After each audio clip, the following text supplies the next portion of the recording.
பாலசுப்ரமணியர் அருளால் நேயர்கள், ஜோதிட அன்பர்கள்,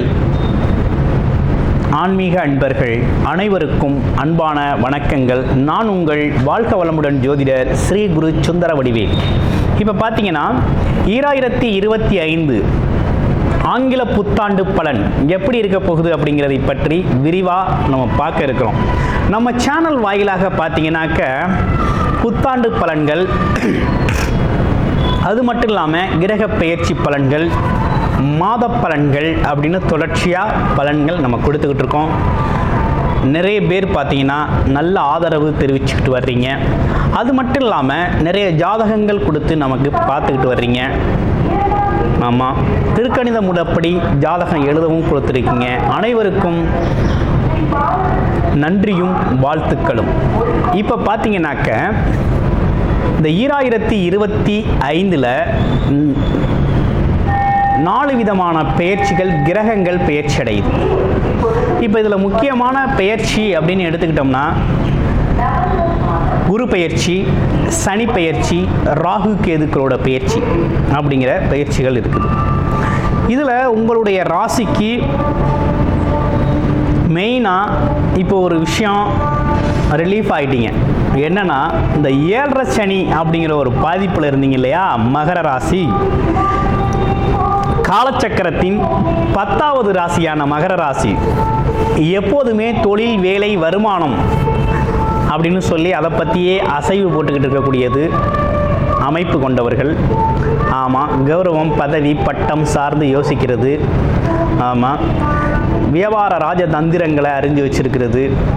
ஆமாம், தொழில் நுணுக்கங்களை கற்று வச்சிருக்கிறது. இப்படிப்பட்ட விஷயங்களுக்கெல்லாம் சொந்தக்காரர்களாக இருக்கக்கூடிய மகர ராசி என்பது ரொம்ப ஸ்ட்ராங்கான ஆட்கள். இவங்களுக்கு பாருங்கள், இப்போ இந்த வருடத்தில் இந்த சனியால் ஏற்பட்ட 7.5 சனி பாதிப்பு அப்படிங்கிறது டோட்டலாக விலகிடுச்சு. 7.5 சனி பாதிப்பிலிருந்து முழுமையான விடுதலை மகர ராசி அன்பர்களுக்கு மிகப்பெரிய முழுமையான விடுதலை அப்படிங்கிறது ஏற்பட்டுச்சு. இனி பார்த்தீங்கன்னா அப்படி ஒரு பாதிப்பு அப்படிங்கிறது உங்களுக்கு இனி இல்லை. ஒரு சிறப்பான விஷயம்தான். அடுத்து உங்களுக்கு 3ஆம் இடத்துல ராசிநாதன் சொல்லக்கூடியவர் 3ஆம் இடத்துல போய் பயணம் பண்ணுறார், முயற்சி ஸ்தானத்தில். ஆமாம், ராசிநாதன் 3ஆம் இடத்துல போய் மறைகிறாரு அப்படின்னு கூட எடுத்துக்கலாம். அப்போ 3ஆம் இடத்துல மறைகிறாரு அப்படின்னா கொஞ்சம் கவனம் எடுத்துக்கணும். முயற்சிகளில் கொஞ்சம் அதீத முயற்சிகள் கண்டிப்பாக உங்களுக்கு வேலை, தொழில் சார்ந்த விஷயத்துக்கு தேவைப்படுது அப்படிங்கிற மாதிரி தான் அமைப்பு.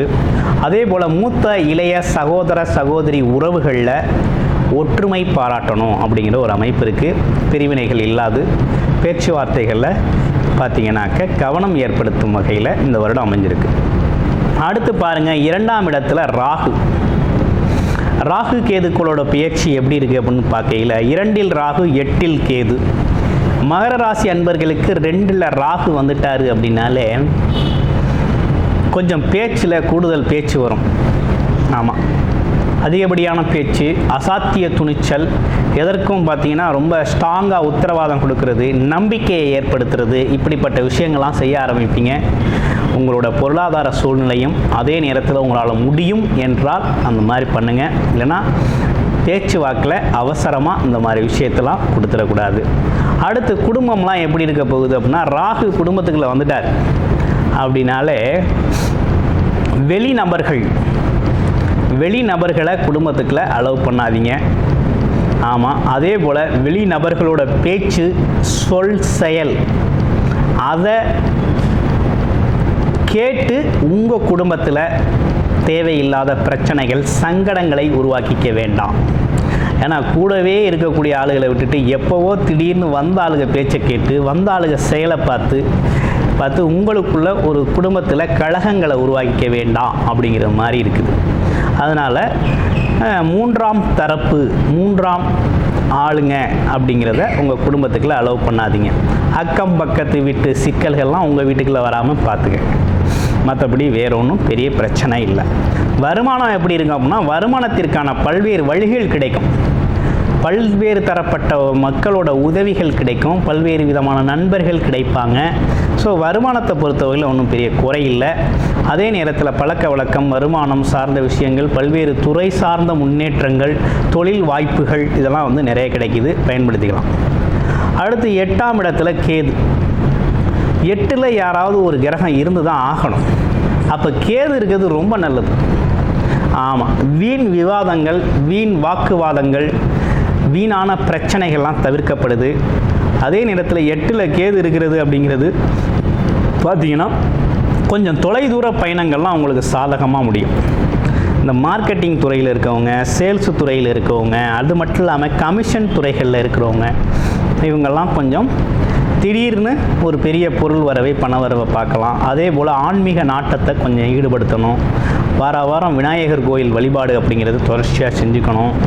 இப்படிப்பட்ட விஷயங்கள்லாம் செஞ்சுக்கிட்டு வரோம் நீங்கன்னா உங்களுக்கு ரொம்ப சிறப்பாக இருக்கும். அடுத்து குரு பகவான், குரு பெயர்ச்சி எப்படி இருக்க போகுது அப்படின்னு பார்க்கையில், குரு பெயர்ச்சி அப்படிங்கிறது உங்களுக்கு உங்களுடைய ராசிக்கு எப்படி இருக்குது அப்படின்னு பார்க்கையில், உங்களோட ராசியிலுக்கே 2ஆம் இடத்தை குரு பார்க்குறாரு, 12ஆம் இடத்தை குரு பார்க்குறாரு, 10ஆம் இடத்தை குரு பார்க்குறார்.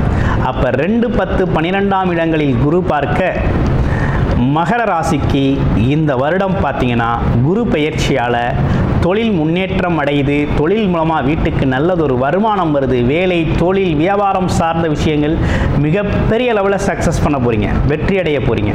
நல்ல ஒரு பொருளாதாரத்தை ஈட்டி எடுக்கக்கூடிய காலகட்டமாக இருக்குது. குடும்பத்தில் மங்கள நிகழ்ச்சிகள் நடத்தக்கூடிய காலமாக இருக்குது. அதே நேரத்தில் வெளிநாடு, வெளியூரில் போய் தான் சம்பாதிக்கணும் அப்படின்னு சொல்லி முயற்சி செஞ்சுக்கிட்டு இருக்க அனைவருக்குமே பார்த்தீங்கன்னா இந்த காலகட்டத்தில் வெளிநாடு, வெளியூர் போகக்கூடிய அருமையான வாய்ப்பு அப்படிங்கிறது அமையுது.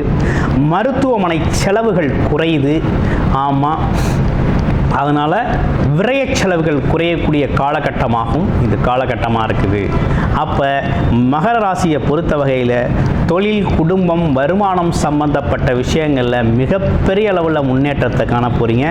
நீண்ட நாள் நீங்கள் எதிர்பார்த்த உங்களுக்கு தேவையான விஷயம் தேவையான நேரத்தில் கிடைக்குது அப்படின்னா இந்த வருஷம் தான் கிடைக்க போகுது. கிடைக்கிறதுக்கான அனைத்து வாய்ப்புகளும் உங்களுக்கு கிடைச்சிருக்கு. அதே நேரத்தில் 12ஆம் இடத்தை குரு பார்க்கறதுனால கொஞ்சம் விரய செலவுகள் எதுவும் கொடுப்பாரோ அப்படிங்கிறது மாதிரி ஒரு எண்ணம் தோன்றும். இந்த 12ல் பார்வை விழுகிறது அப்படிங்கிறது என்னன்னா, வெளியிடங்களுக்கு போயிட்டு வர்றது, தூரதேச பயணங்கள் மூலமாக லாபம், வருமானத்தை ஈட்டக்கூடிய வகையில் தான் அது அமையுது. ஏன்னா குரு பார்க்க கோடி நன்மை.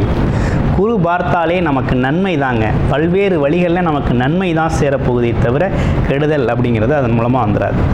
அப்போ இந்த காலகட்டத்தை பொறுத்த வகையில் என்ன விதமான வழிபாடு நல்லா இருக்குது அப்படிங்கிறத பார்க்குறோம். வழிபாடு அப்படின்னு எடுத்துக்கிட்டோம்னா, இப்போ உங்களுக்கு மகர ராசியை பொறுத்த வகையில் 2 விதமான வழிபாடுகளை தொடர்ச்சியாக நீங்கள் செஞ்சுக்கிட்டு வரணும். ஒன்று, சனிக்கிழமை தோறும் சனி பகவான் வழிபாடு, சனீஸ்வரன் வழிபாடு செய்கிறதும், அது இல்லாமல் வியாழக்கிழமை தோறும் பார்த்தீங்கன்னா குரு தட்சணாமூர்த்தி வழிபாடு அப்படிங்கிறத தொடர்ச்சியாக செஞ்சுக்கிட்டு வாங்க. தொழில், வேலை, வருமானம், உடல் ஆரோக்கியம், ஆமாம், குடும்பத்தின் முன்னேற்றம், மேன்மை, உயர்வு, பதவி உயர்வு, அதே நேரம் அரசியல் அதிகாரங்கள், மக்கள் புழக்கம், மக்களோட தொடர்பு, ஆமாம், அறப்பணி செய்கிறது, அதே போல் பார்த்திங்கன்னா கோவில் சார்ந்த விஷயங்கள், ஆமாம், இந்த மாதிரி விஷயங்களுக்கெல்லாம் கோவில், அடிக்கடி கோவிலுக்கு ஏதேனும் செய்கிறது, ஆமாம், எப்போதுமே ஒரு அமைதியான சூழ்நிலையை மனசுக்குள்ளே கொண்டு வந்து அதற்கு பிறகு நீங்கள் சாதிக்கணும் அப்படிங்கிறத தாராளமாக அந்த காலகட்டத்தில் சாதிக்கலாம். அப்படிப்பட்ட ஒரு நல்ல அமைப்பு தான் உருவாகியிருக்குது. ஸோ மங்கள நிகழ்ச்சிகள் குடும்பத்தில் நடத்தக்கூடிய ஒரு நல்ல காலகட்டமாக இந்த காலகட்டம் அமைஞ்சிருக்கு. குழந்தைங்களுக்கு திருமணம் செய்கிறது, சுப நிகழ்ச்சிகளை நிறைய நடத்துறது அப்படிங்கிற ஒரு விஷயமெல்லாம் இந்த காலகட்டத்தில் நடக்கும். கிட்டத்தட்ட மகர ராசியை பொறுத்த வகையில் ஒரு நல்ல காலம் தொடங்கிருச்சு. நல்ல காலத்துக்கான விஷயங்கள் நடக்க ஆரம்பிக்க போகுது. உங்கள் வாழ்க்கை வளமாக போகுது. நன்றி, வணக்கம், வாழ்த்துக்கள். அனைவருக்கும் ஆங்கில புத்தாண்டு நல்வாழ்த்துக்கள்.